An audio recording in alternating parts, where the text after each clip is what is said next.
नमस्कार, मैं रुचि दीक्षित, प्रवक्ता हिंदी, राजकीय बालिका इंटर कॉलेज नवाबगंज, उन्नाव से हूँ। आज हम कक्षा 12 के हिंदी विषय की कहानी, दूसरी कहानी पंचलाइट का अध्ययन करेंगे। पंचलाइट फर्नीचर रात रेणु की प्रसिद्ध वातावरण प्रदान आंचलिक कहानी है। ग्रामीण क्षेत्र एवं अंचल से संबंधित इस कहानी में गांव की दलबंदी, सामाजिक रूढ़ियाँ, परंपराएं और अज्ञानता के बारे में स्पष्ट रूप से रेणु जी ने संकेत किया है। यह कहानी बिहार के ग्रामीण जीवन पर आधारित है। इस परिवेश के अनुसार पात्रों का चित्रण भी किया गया है। इस कहानी में रेणु जी ने पेट्रोमैक्स, जिसे गांव वाले पंचलाइट के नाम से पुकारते थे, इसके माध्यम से गांव के लोगों की मनोस्थिति की वास्तविक झलक प्रस्तुत की है। यह कहानी घटना प्रधान है, जिसमें बताया गया है कि आवश्यकता किस प्रकार मनुष्य के बड़े से बड़े संस्कार परंपराओं को अनावश्यक सिद्ध कर देती है। तो आइए हम लोग कुछ कहानी का सारांश जान लेते हैं, जो इस प्रकार है।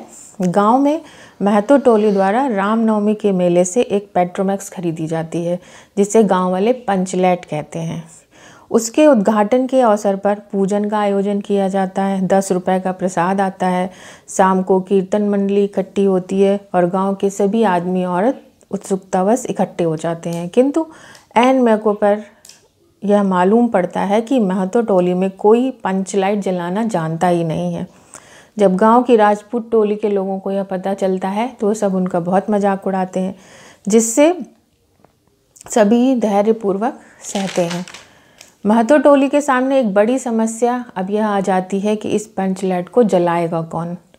महतो टोली के पंचों ने तय किया कि चाहे जो हो जाए, टोली की व्यक्ति की मदद से ही ये पंचलाइट जलेगी और दूसरी टोली के लोगों से हम कोई सहायता नहीं लेंगे, चाहे वह जले या ना जले।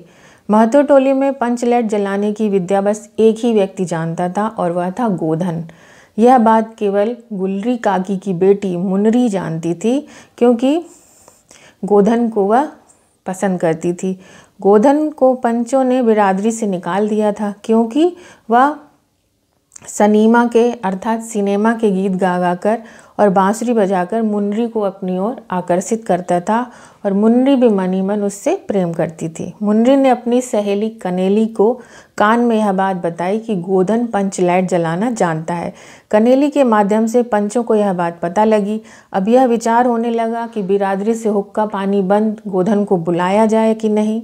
सभी पंचों ने विचार करके यह निर्णय ले लिया कि गोधन को बुलाते हैं और उसी से हम पंचलाइट जलवाएंगे। पंचों ने छड़ीदार को गोधन को बुलाने के लिए भेजा, लेकिन गोधन ने आने से मना कर दिया। तब गोधन को मनाने गुलरी काकी गई और वह गोधन को मनाकर ले आई। गोधन ने आकर पंचलाइट में तेल भरा और उसे जलाने के लिए स्पिरिट मांगा। सभी लोग फिर बहुत दुखी हो गए और मायूस हो गए, क्योंकि वह स्पिरिट तो खरीद कर लाए ही नहीं थे। गोधन ने अपनी बुद्धिमत्ता से स्पिरिट के अभाव में नारियल के तेल से ही पंचलाइट को जला दिया। पंचलाइट को जलती देखकर सभी लोग बड़े प्रसन्न हो गए और गोधन की प्रशंसा करने लगे। मुनरी ने भी गोधन को हसरत भरी निगाहों से देखा।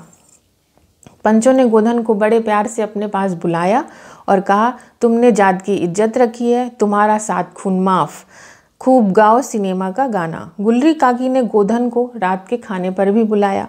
गोधन ने एक बार फिर मुनरी की तरफ देखा और वह शर्मा गई। तो यहाँ पर कहानी का अंत होता है। इस कहानी के संवाद बेहद रोचक, सरल और स्वाभाविक हैं।